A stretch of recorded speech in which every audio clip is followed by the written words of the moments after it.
Start. आइ हम पंचमी से मधुश्रावणी के बीच में रोज पूजा हुई है तक दोसर दिन कथा सुना रहल छी। दोसर दिन कथा सुने से पहले बेनी सुन ले।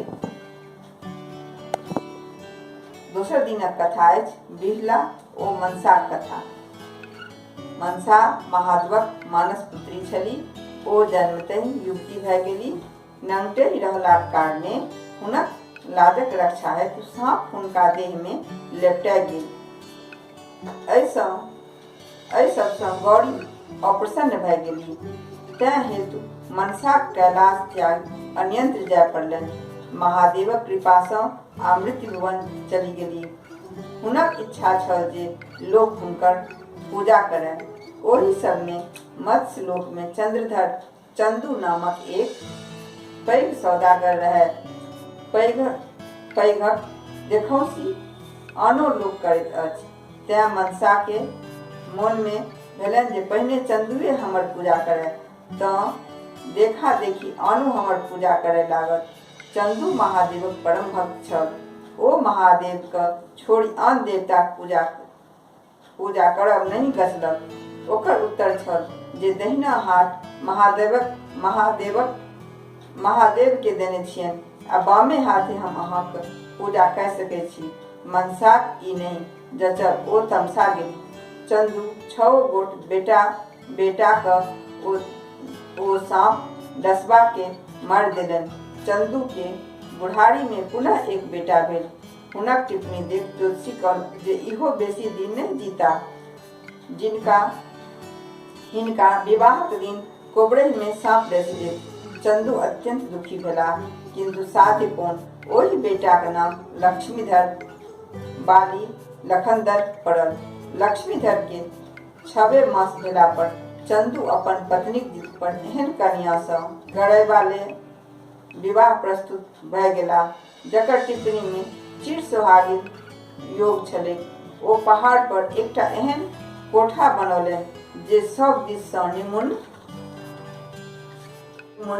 छलै। बिज्जी आ बिरनीक पहरा पड़ल जे ओहि परोपट्टा में कोनो सांपक नहीं आबऽ देतै। ओहि कोठा में लखनदरक विवाह 12 वर्षक परम सुंदरी आ सुलक्षण कन्या सँ बिहला सँ भेल। जखन ओ कन्या संग कोहबर करैत रहत तखने कोनो बाटे एकटा सांप आबि हुनका डस लेलक। लखनदर तत्काले मरि गेल। लोक सब हुनका संस्कार लेल गंगा कात लय गेल। बिहुला परम सती छली। ओहो स्वामीक संग शमशान घाट चल गेली। लोक सबके ओ मुर्दा गाड़य नहीं देलखिन। ओ सबके कहलखिन जे हमरा जेना होयत तेना हम हिनका जियायब। बिहुला केराक थम के एक नाव बना ओहि में सबक संग अपनो बैस गेली आ गंगा में नाव के भसिया देलनि। लोक सब बहुत मना केलक लेकिन जिद देख अंत में लोक हुनका अपना भागी पर छोड़ देलक।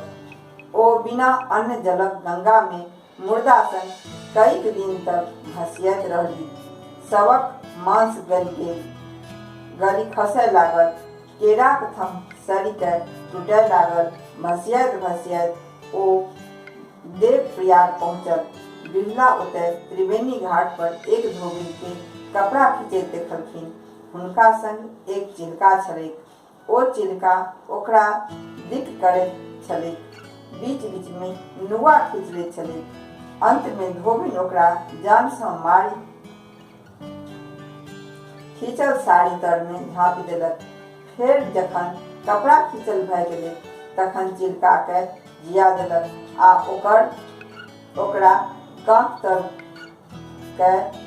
ओकरा कांख तर लय माथ पर नुआक मोटा उठाय घर विदा भेल। बिहुलाक भेलनि जे एहि धोबिन सँ हुनक काज भए सकैत अछि।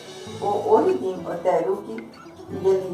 दोसर दिन जखन धोबिन फेर घाट पर आयल तखन बिहुला अपन सब हाल ओकरा कहलखिन आ ओकरा सँ अपन स्वामी के पुनः जीवित करबा में मदद मंगलनि।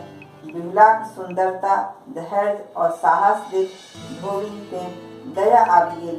धोबिन बिहुला के संग लय इंद्रक दरबार पहुँचली। ओतय कोनो देवता सब ओतऽ आनो देवता सब छलाह। बिरला सब देवताक अपन वृतांत सुनौलनि आ अपन स्वामी प्राणदानक भीख मांगल। देवतागण बिरलाक व्यवहार देखि प्रसन्न भए गेलाह आ हुनका दया आबि गेल। ओ सब बिषहारा मनसा के बजौलनि आ चंदू सौदागरक अपराध के क्षमा कय देब कहलखिन।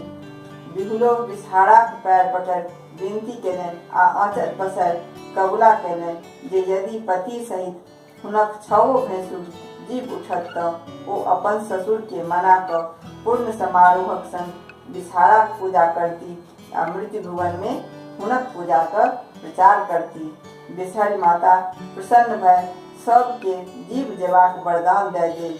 इंद्र महाराज लक्ष्मीधर सहित 7 भाई के यमपुरी से बाहर करबाक आज्ञा देलनि। 7 भाई के नव शरीर दय बिमलाक संग लगा दे। चंदू सौदागर बेटा सबसँ मरणासन भए गेल छलाह। देखनिहार अभाव में धनो भी बुझा गेलनि। अकस्मात 7 बेटाक संग पुतोह के आयल देखि आनंद विभोर भए गेलाह। हुलस के 7 बेटा ओ पुतोह के गौर लगाओल। बिरला सँ सब हाल बुझि हुनका आशीर्वाद सँ ओतप्रोत कय देलनि। धूमधाम सँ बिषहाराक पूजा कयलनि। सबके हकार आ निमंत्रण देल। बिषहाराक महिमा गुणगान हुनक पूजा प्रसार कयल। अनेको स्थान पर हुनक मंदिर मनाओल गेल। ओहि दिन सँ मृत्यु भुवन में बिषहाराक पूजा होमय लागल।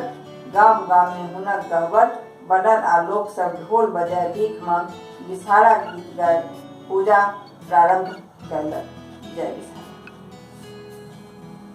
आब दोसर कथा में बिषहाराक कथा। कद्रु नामक स्त्री सँ कश्यप मुनि के 1000 सांप संतान भेल। ओ संपूर्ण संसार में पसरि गेल। ओ सब बड़ उत्पाती छल। लोक सब के डसऽ लागल। लोक अंधुन मरय लागल। ई देखि ब्रह्मा चिंतित भेलाह जे यदि सांप एना करत तऽ हमर सृष्टि समाप्त भऽ जायत। ब्रह्मा कश्यप मुनि के एकर तुरंत उपाय करय कहलखिन। कश्यप मुनि सांपक विष झाड़नाहार मंत्र बनाओल। ओ मंत्र सँ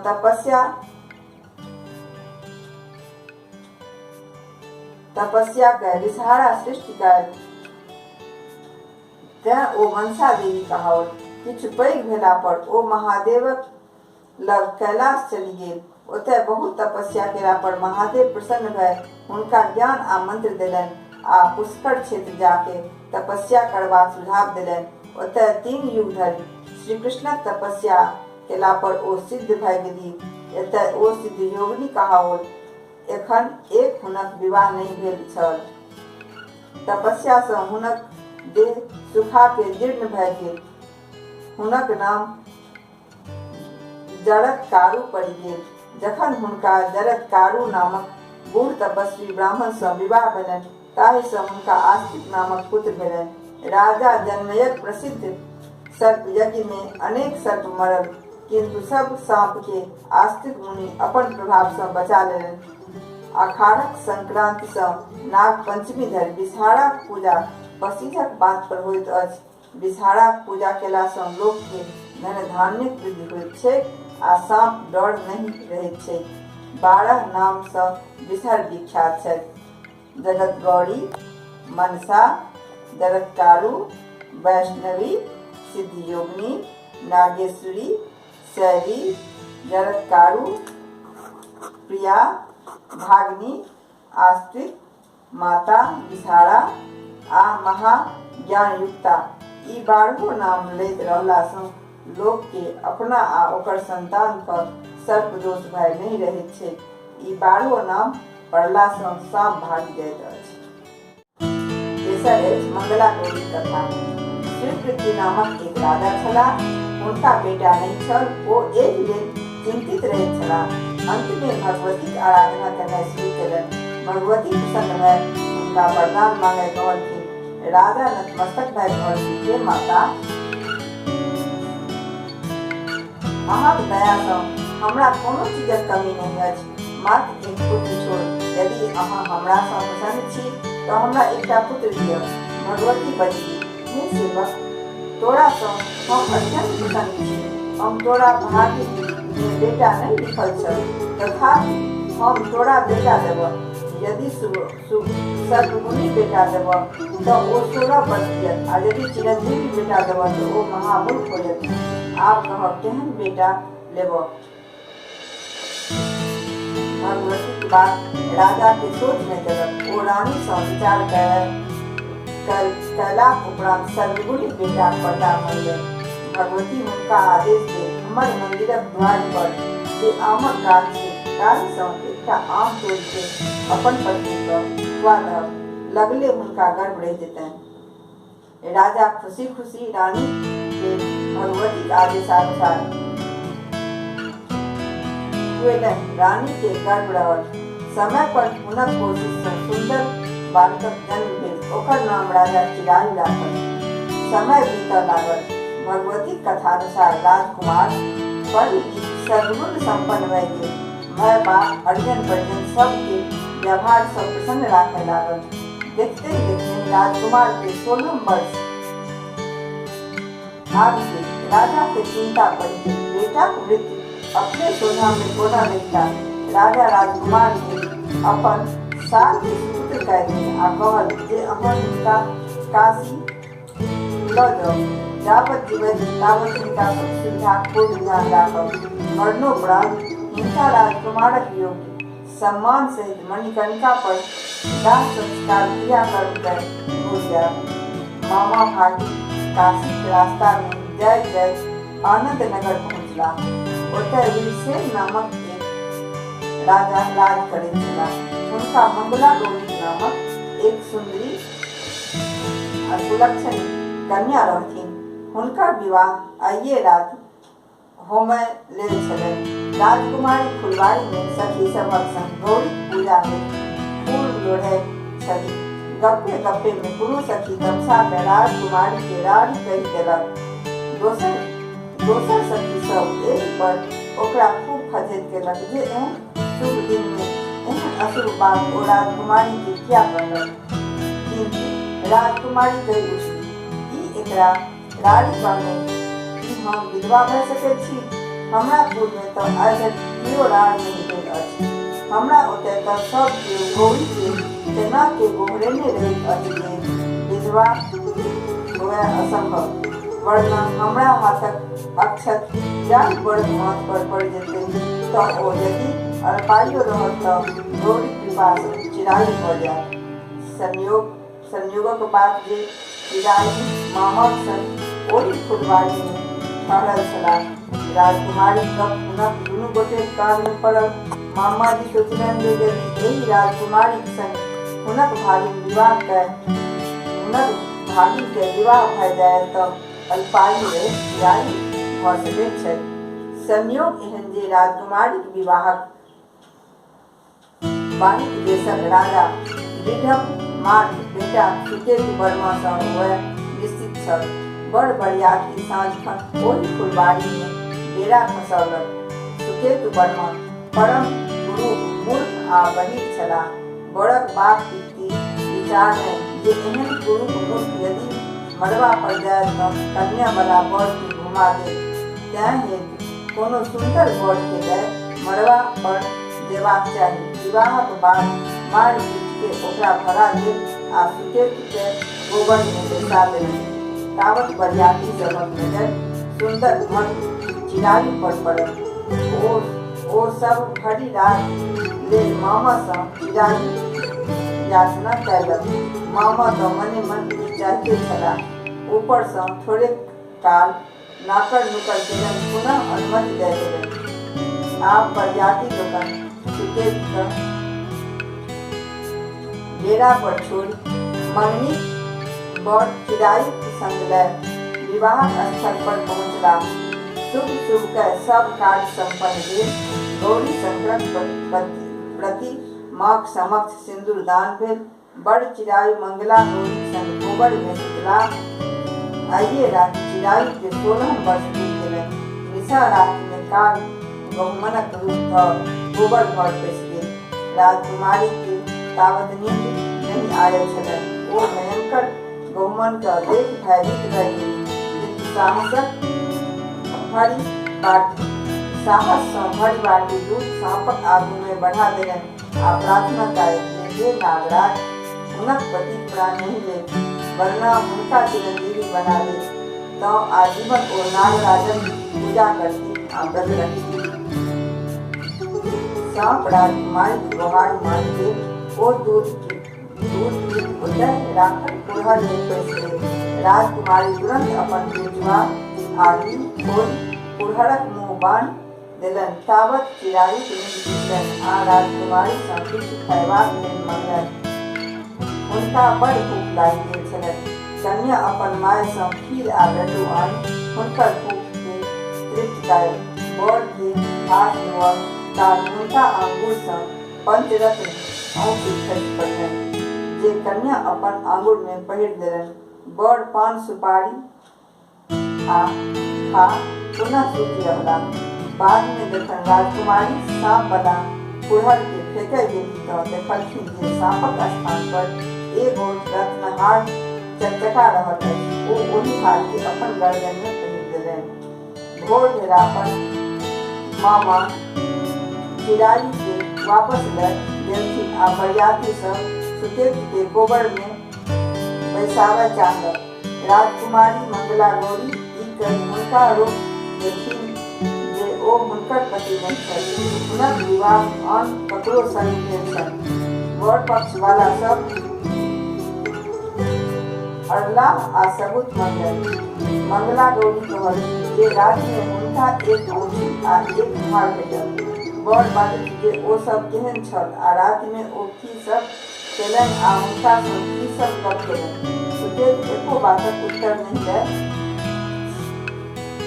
सकला। अंत में हार मानि बर पक्ष वाला चल गेल। राजा वीरसेन जखन सब चक्रचाल बुझलनि तखन स्वभित रहि गेला। राजा राजकुमारी असली बर के चिन्हे लेल हुनक वास कोठा पर देलनि।